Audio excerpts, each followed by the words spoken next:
Sanders, you and I, sir, are in the same boat. See, I didn't come to Garner to start this school. It was just as big of a surprise to me as Mr. Barber leaving Garner Consolidated was to you. But when Garner Consolidated asked you to be the new school principal, you agreed, just as I agreed to start this new school. That surprises me, Mr. Bear. I thought the plan must have been for you to be at Garner High for a year and then move on to the new school. If that was the plan, nobody told me. You see, I came to Garner in 1967 when I interviewed, and I interviewed with the Wake County School Superintendent, a Wake School Board member, and a 7-member Garner School Advisory. Now, Mr. Sanders, not a one of them mentioned anything about a new school being built. In fact, I didn't know about the new school until January, and here it is March, and I'm learning that I'm the new school principal. Mr. Sanders, I need you to help me open this school. We have less than 6 months to assemble a faculty and staff and reassure and comfort the student body and open the school itself. But you know, I think the biggest task weighing here is this community. As you know, tensions have been high. We got work to do.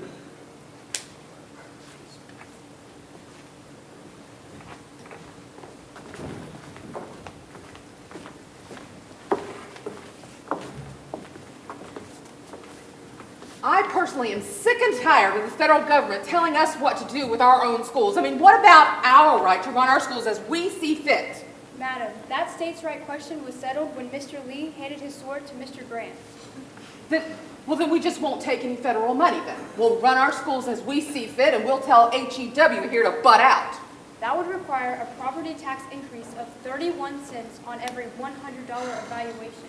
In other words, the taxes on a $40,000 house would go up by $124. And for nothing, the Supreme Court has ruled that integrated schools are the law of the land, regardless of federal funding. Look, all HEW cares about is colors. What about, I'm much more concerned about the education of our children. All of our children. Look, someone needs to express the integration of schools from the white perspective. That has been done, repeatedly, and on behalf of the federal government, we have heard enough. Wake County implemented a freedom of choice plan to aid school integration in 1965, and it was a flawed plan. We at the U.S. Department of Health, Education, and Welfare are not impressed. The feds are just biased against us. In 1966, 93 out of 7,800 colored students in the Wake County system attended schools where they were in the minority. To comply with HEW guidelines, it would have to be between 900 and 1,000. Look, we can't make them go to white schools. We're colorblind when it comes to our children. 26 of your predominantly white schools have 2 or less minority teachers. 4 schools have no minority teachers. You are maintaining a dual bus system. Wake County is non-compliant in faculty desegregation, student desegregation, busing, maintenance of inadequate schools, and you have offered no assurance of attempts to comply with the constitutional requirement to eliminate the dual school system. Doesn't anybody here understand? No white person is going to send their child to an integrated school. And what about us? Look at everything we must give up going to school with you. We lose our culture, our leaders, our teachers, and our heritage. And for what? This thing? No, separate but equal. The courts have ruled that separate is, by its very nature, unequal. It would be safe and comfortable for us to stay in our own schools, but change must come, or else this country is going to be ripped apart. Is that a threat? We'll call out the National Guard.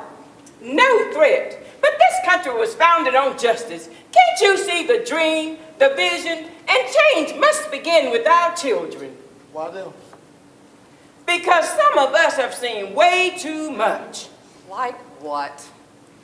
Like when I got on the bus to go to my job at Montgomery Ward, they told me to go sit on the back bench. That's where the Negroes sit. And if all the Negro seats are filled, we have to stand up. The back of the bus gets to the same place the front of the bus does. Maybe so. But 2 water fountains, the worst licking I ever got came at a water fountain. Mama took us into Raleigh, and I drunk well water all my life, so I knew it had an odor to it. So when I got to Raleigh and saw those two water fountains, I took a drink of that water out of that white fountain, even though Mama told me not to. But when I did that, she gave me the worst licking I ever got. None of this has anything to do with our schools here in Garner. Maybe not. But things weren't much better here in Garner. I was riding with some of my friends. We were going into Raleigh, and we pulled into the parking lot of a restaurant down the road, just by a big oak tree. We weren't even gonna get out. We were just gonna wait for some of our friends. That restaurant owner came running out of that store, screaming at us, shouting, "Keep going, you Nick!" You know what he called us. And so after that, I told my children change was coming and it was going to be difficult, but we were going to support it. Now, my children might not have had what some of the other children had, but their genes were clean and they were going to be going to school and they were going to brush their teeth and comb their hair. I taught them to respect everybody, the teachers and themselves. And I told my children, you're going to be bathing every day because ain't nobody going to be calling you stinking. And you know that some folks would have. Still don't see what this has to do with our schools here in Garner. I don't understand what she's talking about. Do you have anything to say? Anything about your, I don't know, your experiences? Well, I got a lot to say. Well, then speak up. See, you don't understand, because true change will come with a change of, because true change will come with the change of the heart, not the change of the walls. You see the all-black Lincoln High and the white Chapel Hill High merged with a name only, a new building. But they kept the same name of the white school, Chapel Hill High. They kept the same white principal, too. They kept the same school mascot, the same school colors, and the same school, and the same yearbook name. Most of the faculty came from Chapel Hill High. The Lincoln head coach was now assistant coaches. Well, at least they had jobs. What did you say? All the football trophies that Lincoln had were thrown away. Trash like lit them on the band trophies. Things that we took pride in were found along the side of a dumpster with the cafeteria trash. And not only that, as I personally walked inside of that hallway, I personally saw how Chapel Hill High's trophies were moved to a new trophy case. And it did not help that most of the staff here at the new school promoted the democratic process, a majority rule. Any controversy? Let's have a vote. It was a great demonstration of how not to integrate. So Garner knew what not to do. But how should we integrate? I'd like to thank you all for coming today. I'll tell you why I asked you to meet me here at the school. I'm doing some research, and you folks were part of one of the most important events in Garner history. Some people say that the integration of the Garner schools was Garner's finest hour. I want to tell your story. I want to tell the story of how this integration happened, but I need your help. I need your memories. You know, it feels like 1967 again. The headlines of 68 could have been written last week. You know, when I think about 1968, I think about the space program. You know, I was glued to that TV set, saw all them photographs coming in. I saw that little blue dot, and that was the home of all humanity. Well, now some people, now my grandma included, God rest her soul, she could not believe that we were trying to put a man on the moon. She thought it was all a hoax, as some people would tweet nowadays, fake news. Oh, yeah. Now, but imagine this. Now, she was alive when the Wright brothers first took flight. And she's alive when we're talking about putting men on the moon. I mean, the world she knew was just disappearing. That's right. You know, even the space race was colored by fear. We thought we had to beat the Russians to the moon. Now, wait a minute now. Wait a minute. We didn't want any Russians on the moon. Can you imagine the moon filled with communists? You know, I think of 68, I think of protest. Oh, yeah. Oh, yeah. Civil rights, women's rights, anti-war. I mean, It was almost like we were raised just to protest. You know, I've thought about that. But we grew up watching images of the Holocaust. How could people let such things happen? How could there be so much evil and people not take to the streets to stop it? We were a generation that was not going to stand idly when we saw injustice. You know, there was student unrest all over the country in '68. The students at Columbia University shut down their school. There were protest marches sit-in across the country, and they encouraged other high school students to do the same thing. And with all of this conflict going on all over the country in 1968, your community is called upon to merge two high schools of different races. No community in the country did a better job of that than here in Garner. At least that's what some of the experts say that I've been researching. Did you know that the Garner merger has been studied by experts all over the country? I had no idea. According to my research so far, a lot of the credit goes to a man named H. Wayne Bear. He was the first principal he was the principal at Garner High when he was named as the principal of this new school that was going to be combined. Now, one teacher I spoke to described Mr. Bear as unruffled as his flat-top hair. He's been described as calm, decisive, and reassuring. He'd come from Winston-Salem, where he had overseen the merger of a small county school with a large city school. It appears that the lessons he learned in that process were applied very well here in Garner.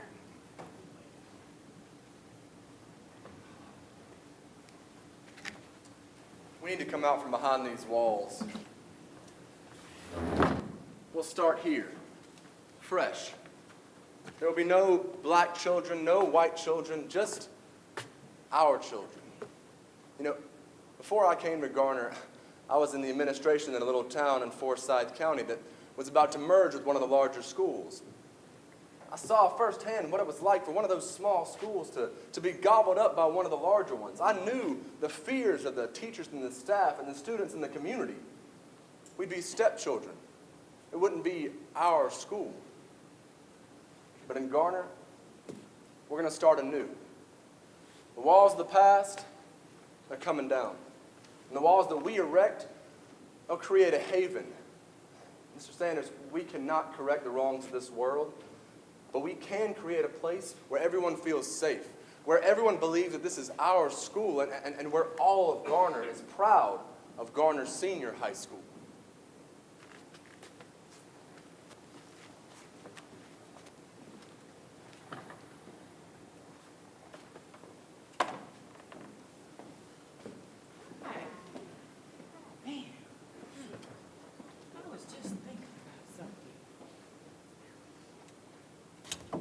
I tell you what, I always thought God had a hand in our integration.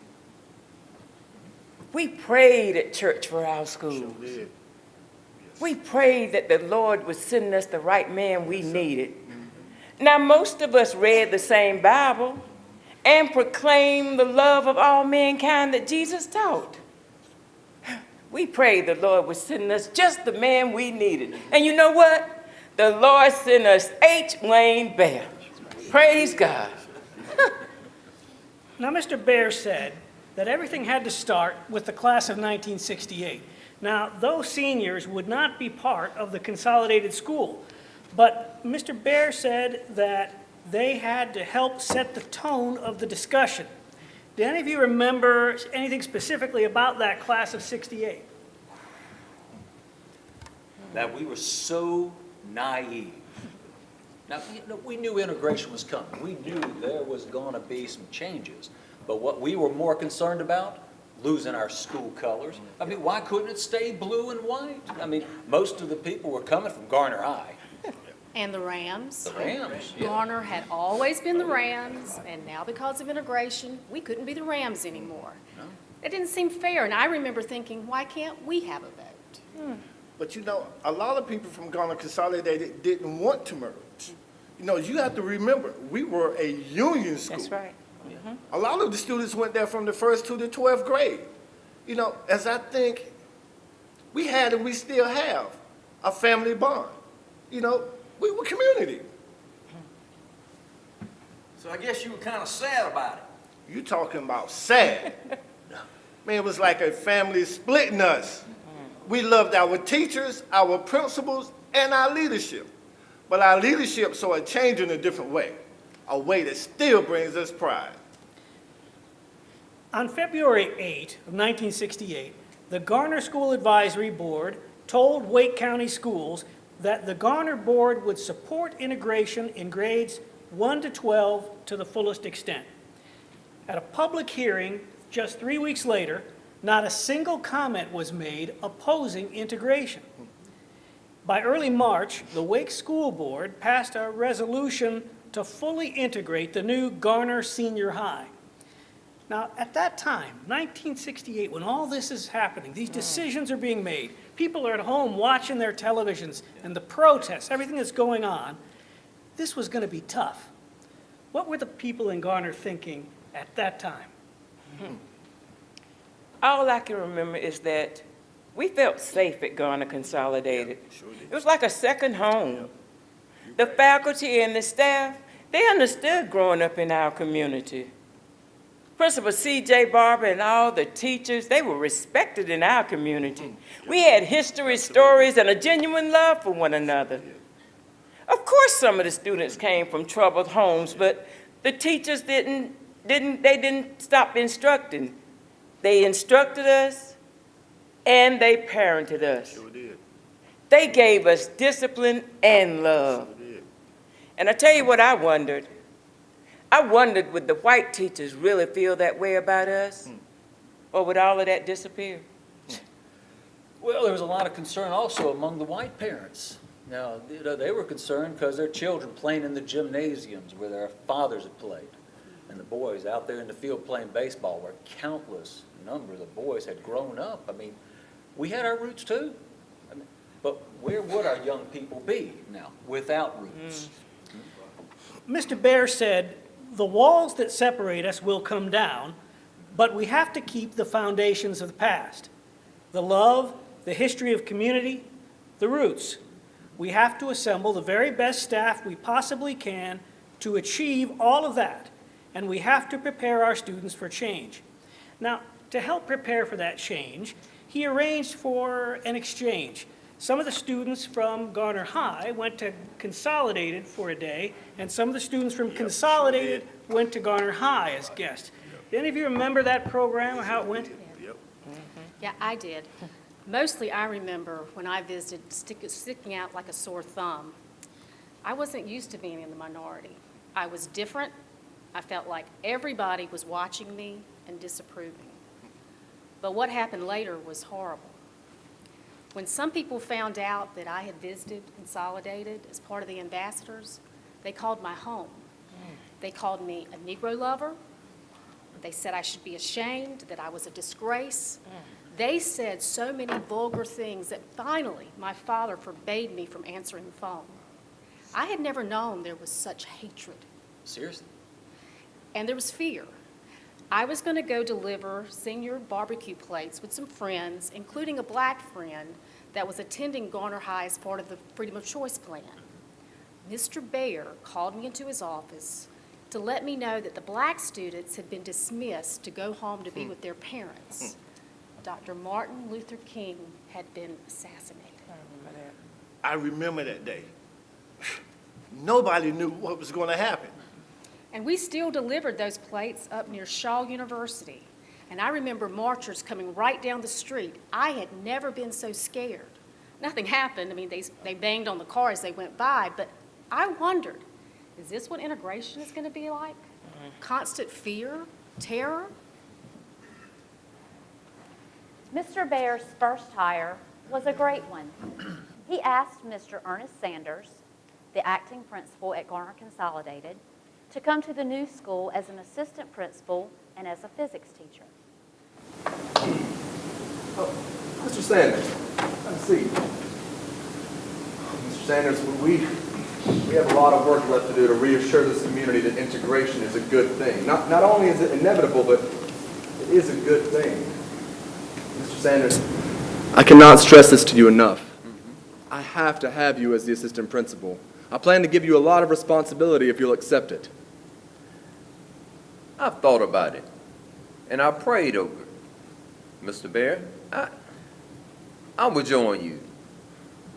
I think it would be a good thing for our kids to see a good face near the principal's office. What can I do for you now? Well, first off, we need help assembling the faculty and staff. Every teacher is to be chosen based on merit. I think our top priority should be teachers who have experience teaching juniors and seniors. We want the very best teachers of 11th and 12th graders from each school. I see a problem with the guidance counselors. Wake County has only approved one. Mrs. Toole is the most important person in our school. She is the one person who make our school work. I think she would be needed for the seniors at Garner Consolidate. Well, Betty Knox has already agreed to come over and be our counselor, and I feel like she is crucial for our seniors in choosing their college choices. However, I agree with you that Miss Toole is critical. Our students need someone that they can trust, someone they're comfortable with. We'll find the money for 2 counselors. What are you going to do about the coaches, Mr. Bear? Both schools have good athletic tradition and good support. All the coaches will be chosen based on merit. You'll need Cheryl Johnson for football. We don't have much football tradition. Now, boys basketball, that's not so easy. I've heard that J.C. O'Neill has done a fine job at Garner High, and James Farish has done a good job as well for the most part. Now, I've asked James to stop by.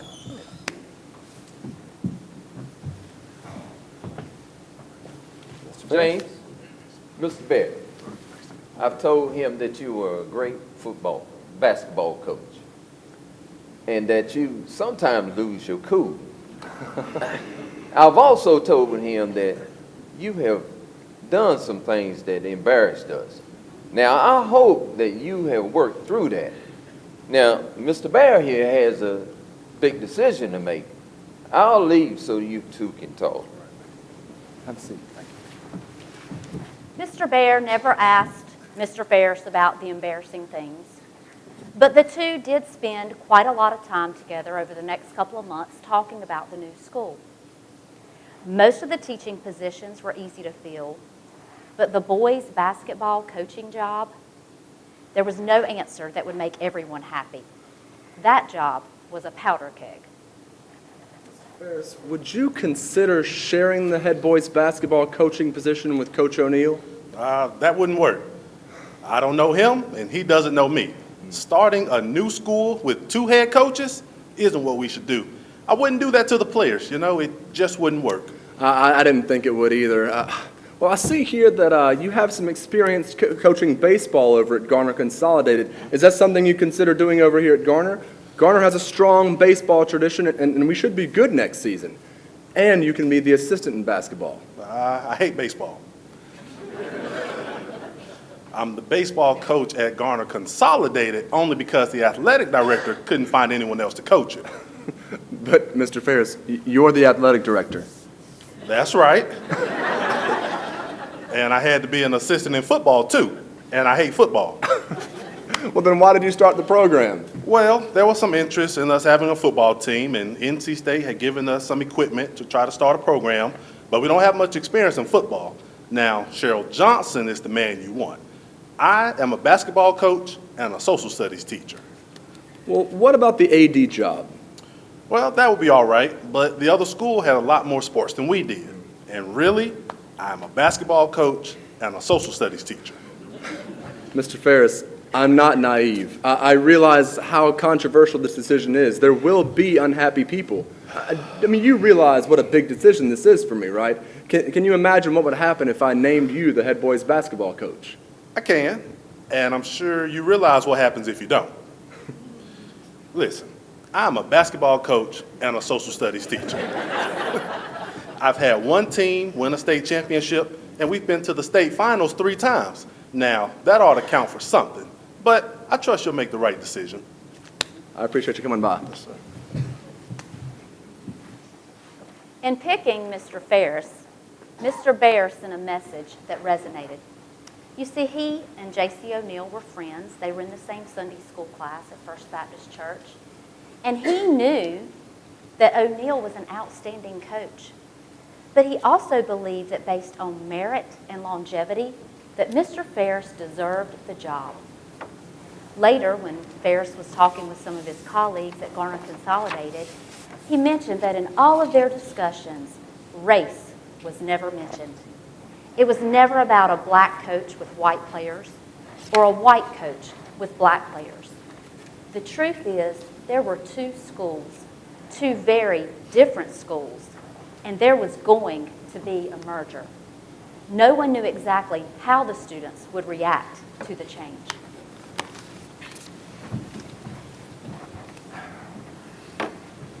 At Garner Consolidated, we had assemblies about what it would be like to be at a white school. And that's what some people called it. What's the white school?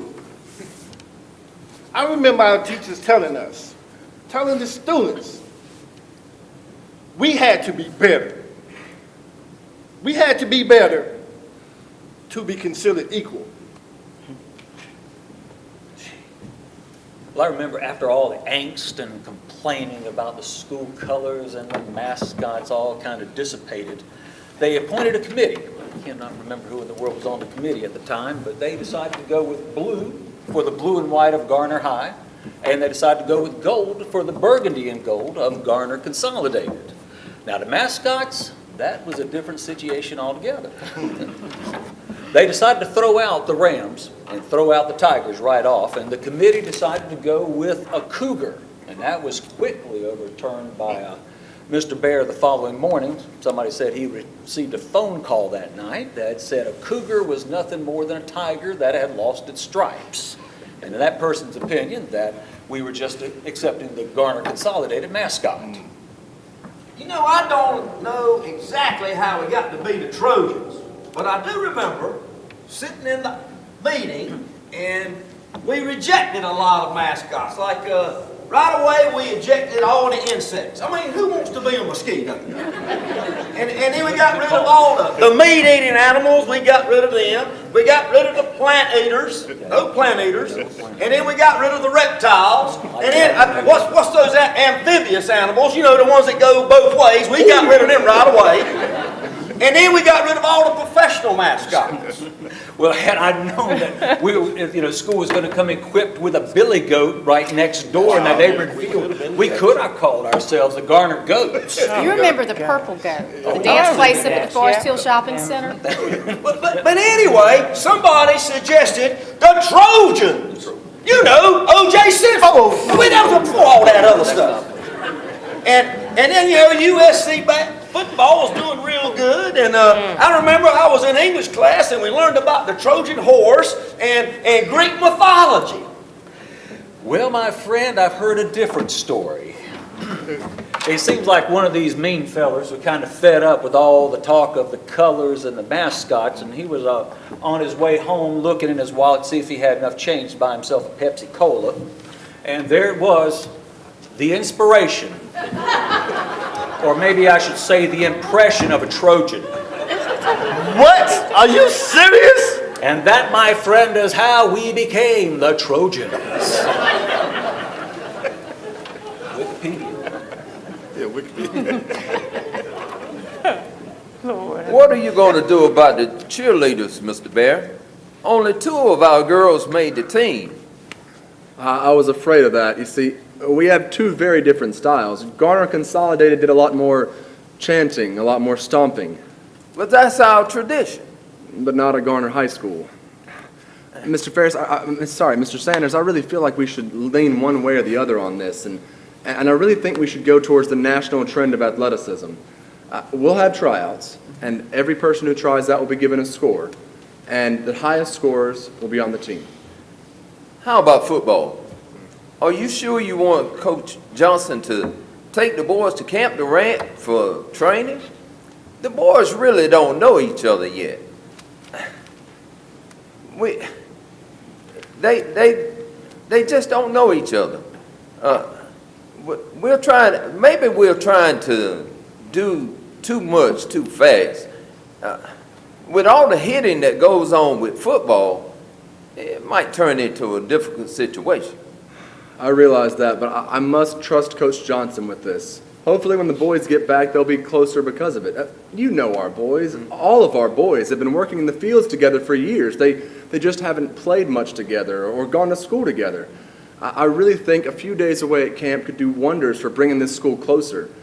You know, as well as I do, sometimes being worked to exhaustion has a good way of equalizing things.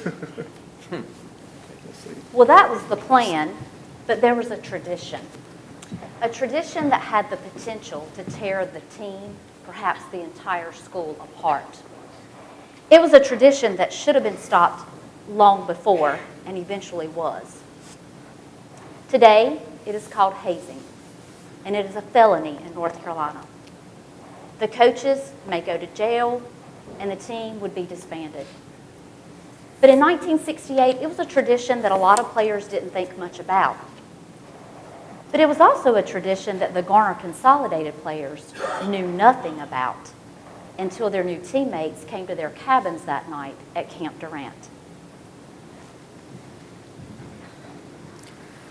Ladies, I wonder if you'd excuse us for a minute. Gentlemen?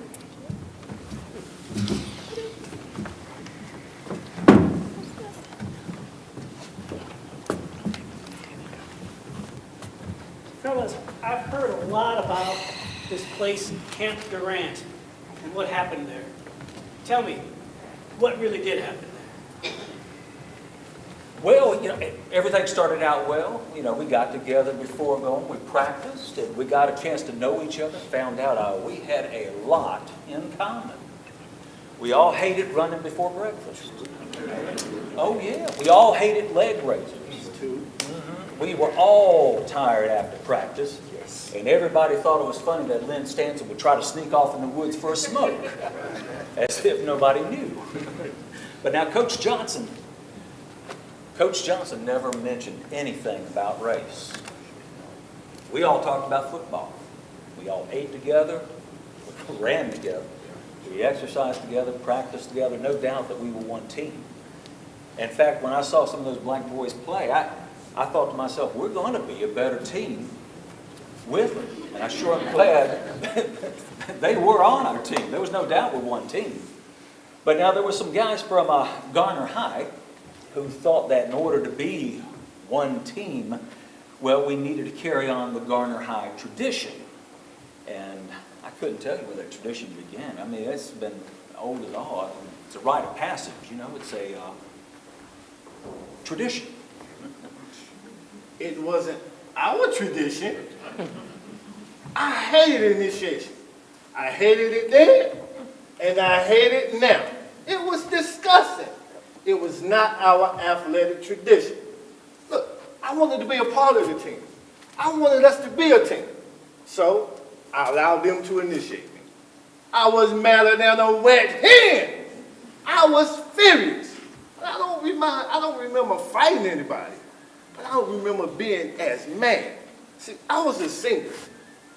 And going through this, for what? A tradition? Well, let me tell you something, my friend. It wasn't much of a tradition to me either. It was painful. It was the worst pain I ever felt in my life. Write that down. It was worse than the shingles. I mean, they came and got me and a couple of the JV boys that got pulled up the year before, and when they performed this tradition on me, the pain was so bad I had to call my mama to come get me. I remember that. It was awful. Well, hey, look, I know it doesn't mean much now, but some of the guys who were involved with that, we're ashamed that we had anything to do with that.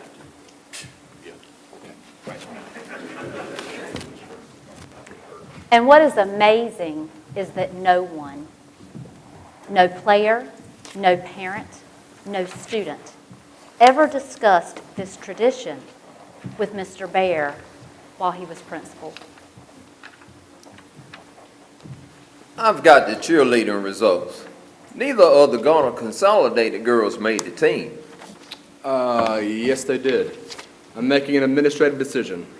Our cheerleading squad just got a little bit bigger. There you go. there's only one senior on the team. Some of the girl cheerleaders from last year didn't make the team this year. There will be criticism, but it's on me. We have our squad now. Changing the subject, do you think this building will be ready? Well, they tell me it'll be touch and go. We've had some delays with the weather and some issues with, sewer and water, but one way or another, we will open on time and in our new building. There is simply no other option.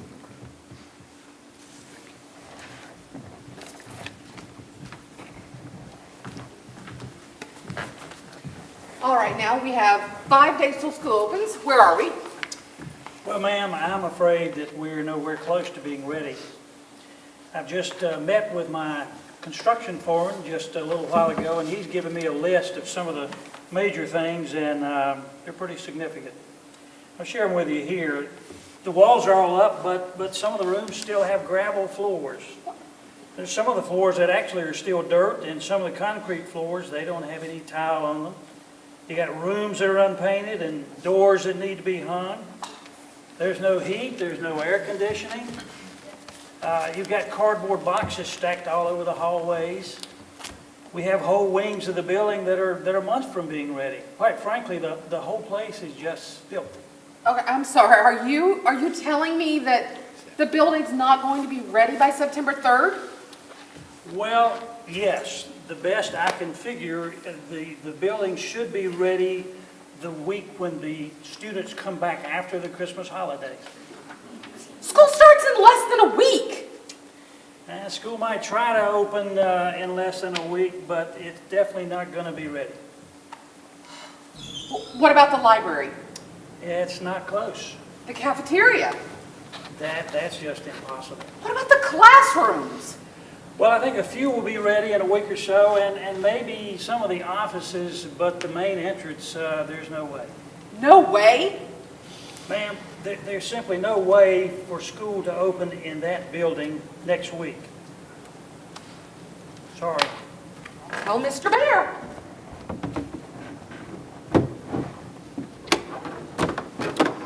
Hello. Yes. Well, yes, I understand that, but to spend the first 3 months of the school year in the Garner Consolidated building would be a disaster. Garner Consolidated is simply too small, and for us to change our plans at this point would just be impossible, especially a week before school starts. Plus, we promised this community that we will open on time and in our new building. Wait, no. Delaying for a few weeks or opening at Garner Consolidated would undermine our plans and possibly the hopes this community has for this new school. Yes, I understand, but I must insist, we will open on time and on our new campus. Well, you don't know this community. We'll cancel orientation on Friday, but it's a holiday weekend, and our people will go to work. This community will finish the school if the contractor can't. We'll board up the walls and board up the construction zones, and we'll go to work. Garner will find a way. Probably no other school was completed quite like Garner was. It was an entire community effort. People showed up to work. Hello, Mr. Bear. How are you? Heard the bad news. You got bad news? If he paints that wall over there, it will not be under warranty. Paint it. Yes, sir, I was gonna paint it anyway. What are we doing here?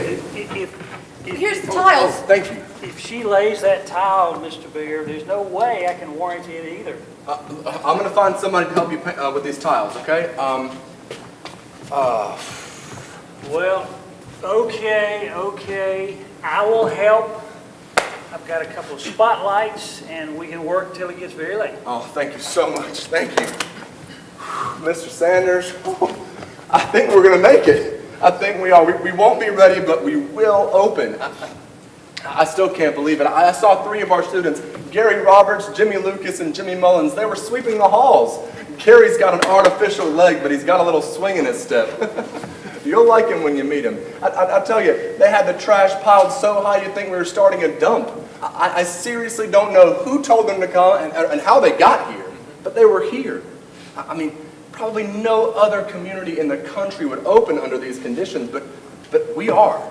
I'm just so proud of this community. This is really one of Garner's finest moments. Mr. Bear, I don't know if you know this, but the floor of my classroom is just dirt. I don't mean it's dirty, it's dirt, red clay. Just for a few weeks or a few months. But don't worry, the carpenter or the contractor is making his way down the hall, paving one room at a time. Well, where will I be teaching when they pour my floor? Is there another room available? Unfortunately not. Miss Jenkins is actually teaching English in the AV closet. I'm afraid you'll have to just teach in the hall when it's your week. In the hall? Yeah. At least I can sweep the floor. There you go. And that's why the classes of 69 and 70 can tell their grandchildren why we are so old and so poor that we went to a school that had dirt floors. I remember that when the school opened, it opened with plenty of problems. Cold lunches in the library, construction, dirt parking lots, ankle-deep mud when it rained, no front entrance, no air conditioning, no heat, yellow jackets, and we even had a goat herd right out the window. But when the new Garner Senior High opened, it opened without people problems. Many of the students were apprehensive about integration because they've seen so many difficult situations in other parts of the country. But what I remembered most was how the students respected themselves and the teachers. And when the teachers saw this, it made them excited about teaching us new things we could use in the future. Oh yeah, I remember those days. Hours and hours of lifelong lessons. You guys remember the slide rule? Yeah. Oh yeah, I kept mine right there on the side in this pouch, little pouch. I'd whip that bad boy out, slide it a couple times, and every math problem that I ever encountered from that point on, I had it solved. Now that's what I call a lifelong lesson. There was a building, but there were lots of changes. For the first time, some black students had white teachers, and black teachers had white students. Would respect be an issue? The television was filled with stories of riots, unrest, disharmony. Could these walls be the safe haven that so many good people wanted? Students were scared. They wondered if they would make new friends or just be miserable. And there was talk in the community about Coach Ferris, but J.C. O'Neill quickly silenced that by saying that he understood the decision. Coach Ferris had been at Garner Consolidated longer than he had coached at Garner High. You know, I've interviewed Coach Ferris several times in my research for this project, and he really wanted to be here to talk to you himself. But he lives in Georgia, and his health is not good enough for him to travel. But there was one special part of an interview that he asked me to play that you could hear. I have something to tell you that was going on, and I need to get this story right. Something I'm not very proud of. I never told anyone this. Mr. Bass said everything was to be done based on merit rather than based on color. Soon after Mr. Bass entrusted the basketball team to me, I decided that since 3/4 of the students were white, a majority of my starters would be white. I decided that at least 3 white players, and I started at least 3 white players in every game. Right now, I wouldn't do that at all. I would start my best team based on ability, not color. But that's not what I decided then. I did it even though it was against everything I believed as a coach. Maybe I shouldn't have done it, but it seemed to be the right thing to do at that time. I feel badly about it. it literally kept me awake for a long, long time. I think about it 50 years later. Craig Leach was my sixth man, but he should have started. I think he played as much as anybody, but he wasn't a starter. I thought that he should have been a starter. He was black, and I didn't start him because he was black. That was wrong. I am ashamed to admit it. If you see Craig Leach, tell him I think about it, and please forgive me for doing it. No, I think most of us have some things we wish we had done differently. I do. Like what? Well, when we were organizing the junior-senior, the same black student was recommended for all the primary jobs, contracting the band, arranging for the food, renting for the facility, the rental of the facility. Each time, the majority voted for another student, each time voting for a white student. Eventually, that young black student, who, by the way, went on to be one of the most beloved of the 1970 graduates, was offered a job for the prom. He was asked to head the cleanup committee. He declined. Look, don't feel too bad. Not only we were young, but we were naive. I mean, I was not a racist. And I was taught by my grandmother and my mother not to judge people by the color of their skin. But suddenly it dawned on me that there were some black students that were smarter than I was. And I'm talking about a whole lot smarter than I was. So I had all these assumptions about things that were wrong. And what the school did is it helped me get a different perspective on who and what we are. Do you know what I learned? You should write this down. You know what I learned?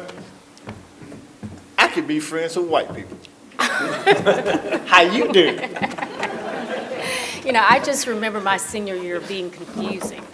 I came from what I thought was a small school where I knew everyone, a place that was comfortable and secure. And now we were in this place that seemed huge and filled with strangers. The same was true for us. Here we are in this massive school with all these people we've never seen. And we had so many teachers. We didn't know how they felt about teaching black students. And there were construction workers everywhere. There was dirt and dust. And you'd walk down the hall and you'd see people you'd never seen before. I remember just wanting the year to be over so I could just get on with my life. Mr. Baer said that he wanted this school to be a haven from the outside world, a place where children attending there felt safe. But that real world of 1968 was just outside the door. Even with all the things that the students were going through, there seems to have been many things going on that the students weren't aware of. Some of the things were happening just outside the door of that school. There's something else that Mr. Ferris told me during one of our interviews that I'd like you to hear so that I can get your reaction afterwards. It seems that the teachers were experiencing some of their own problems.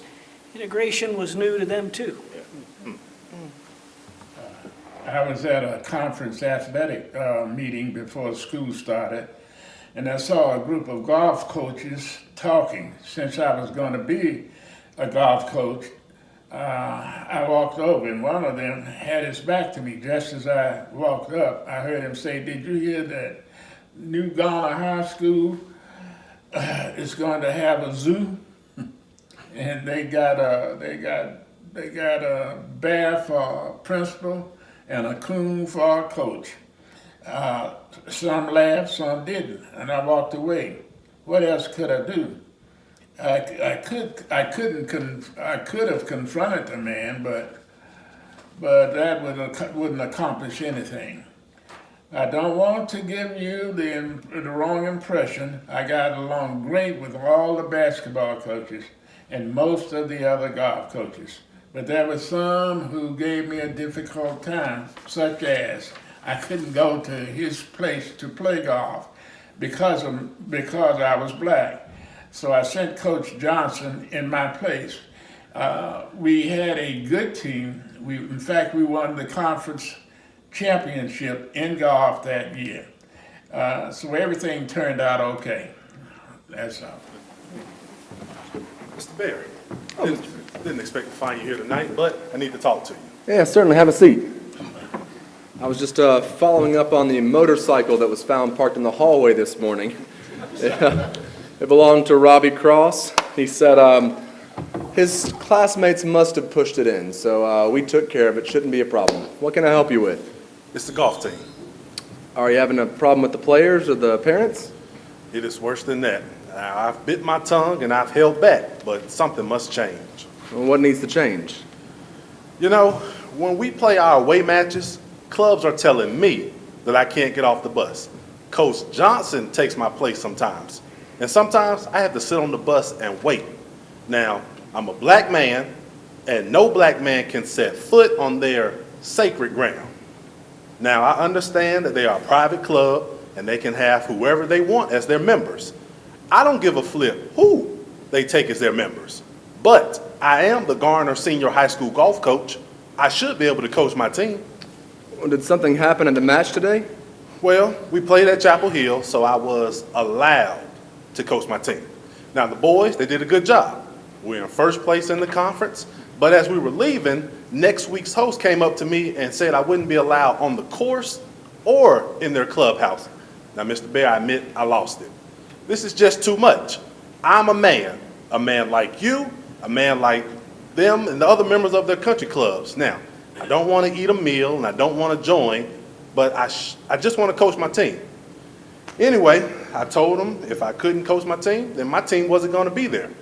And I probably said some things I shouldn't have said. I can understand that. There's another thing. Go on. Well, there was a college assistant coach there too. And he came up to me as we were leaving and he put his arm around me, almost like we were good friends. And he said, "Why do you want to act this way?" I lost it, Mr. Bear. Now, you know I don't cuss much, but I cussed that man with every word I knew. Why do I want to act this way? Want to act? I tell you, Mr. Bear, I don't want to act this way. I want things to change. I can't take it. Can you imagine me telling my team, my boys, that I can't coach them because of the color of my skin? I won't do that. This cannot happen again. This will not happen again. Garner cannot be the only place that sees that this is wrong. Those other schools know the law of the land. We can't live with this. That's what I'm going to remind them tomorrow morning, unless I can get them on the phone tonight. No one should be treated the way you are being treated. I really appreciate you coming to me with this. The conference had new rules about golf coaches by noon the next day. It was another step. Now, when you hear about all of those things, what are your feelings? I remember there were so many mixed emotions that year. A lot of emotions about the merger. All of us, the blacks and whites, though, we wanted to make it work. What I concentrated on was that there was a God in heaven and that he'd given us all morals and values. And so when there were turbulent times, we took to those values. Sure, we knew there was going to be some turbulence, but we concentrated on those morals and values, and it made a difference. I remember the senior year, not exactly as I expected.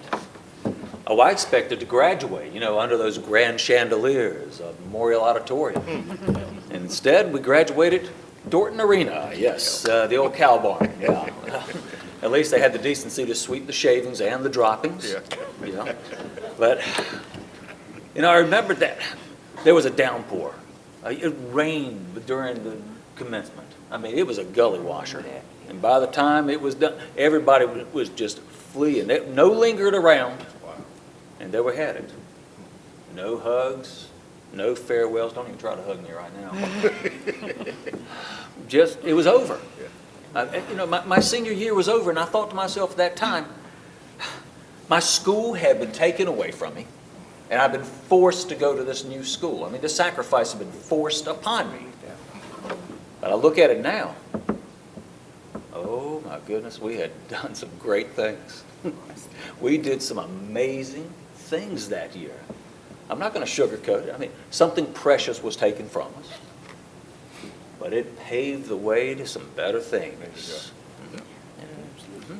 Well, there's no ambiguity about how I felt about integration. I made cheerleader in 1968 and 69, along with a girl that I would have never known had we not integrated.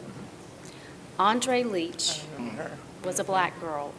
She was quiet, a little shy, but she was so much fun to get to know. And I really feel like she's one of those people that set such a great example for us. Andre lost her life to cancer in the mid-90s, but I'll never forget how she made me feel calm when I was around her. And she helped me change my mind about diversity. I can't tell you what an impact she's had on my life. You know, when I think about it, I always wonder, did we really try hard enough? I mean, think about it. Race relations are a lot better, but they could be much better. And remember, our generation was going to end inequality forever and bring the world together in harmony. Well, guess what? We failed. But I pray that our children will succeed. Lord knows I hope so. And you know, I'm encouraged about that. Because I remember when my little girl was growing up, one of her best friends was black. And then one day she came to me and she said, "Daddy, I'm worried about inviting him to my birthday party." I said, "Oh, here we go. I have totally failed as a parent." And I said, "Lisa, why are you so concerned about inviting him to your birthday party? Are you worried about what people might think about you?" She said, "No, Daddy. He's going to be the only boy at the party." And I said, "Hallelujah, there is a God in heaven."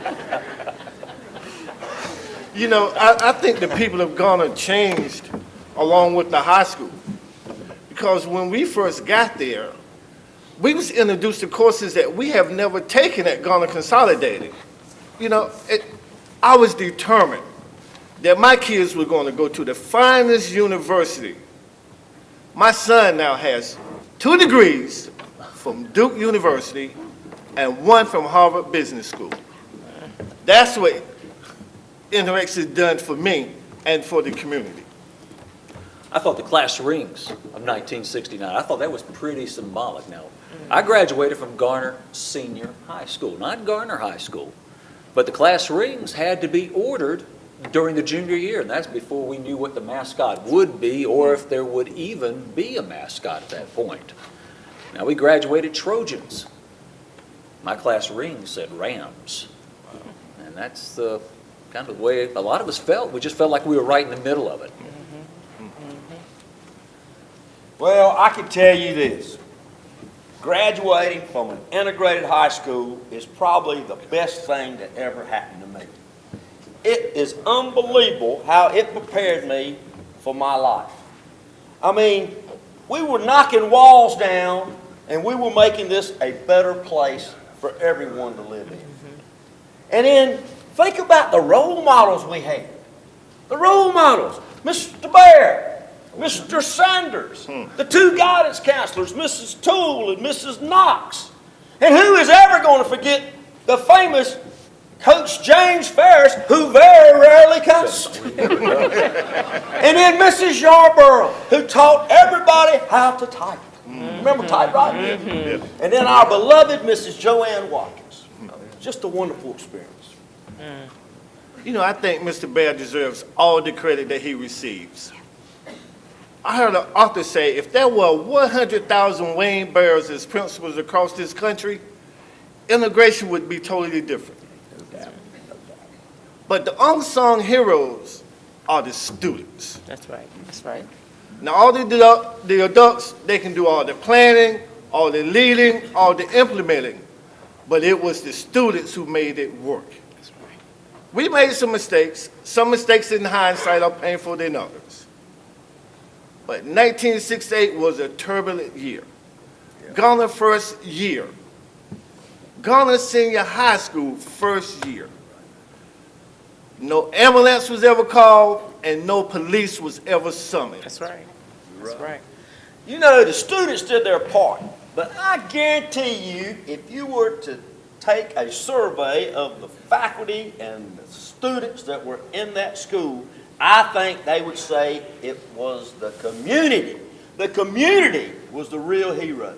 I mean, think about, we had the community leaders, we had our pastors, we had our teachers, we had all the people in this community deciding to do the right thing. One thing that Mr. Bear had that a lot of principals didn't have, and that was the community support. Principals across this country were scared to find out what they would do to their neighborhood. But to Garner's last call, they decided to embrace the humanity for this community not to fail. This community, which refused to be distracted by the events of this world. This community that chose love over hate. This community, which chose to reach for the future instead of longing for the past. This community that decided to build a school for everyone. The opening of Garner Senior may have been Garner's finest moment, and much of that building is being rebuilt. But the roots, the love, and the hope that that building represents still remains. The first graduating class of Garner Senior High School, which chose the impossible dream as our school song. And that dream is still alive today. You see, in 1968, this community decided to embark upon that journey, and 50 years later, we're still on that journey. Our merger, it wasn't perfect. Still isn't perfect. But somehow, and some way, this community made that school a haven for all of us. And we, that's a collective we. Oh, we are in this together. And we had to make it work. Or we will make this work. Because this is our home. Amazing grace, how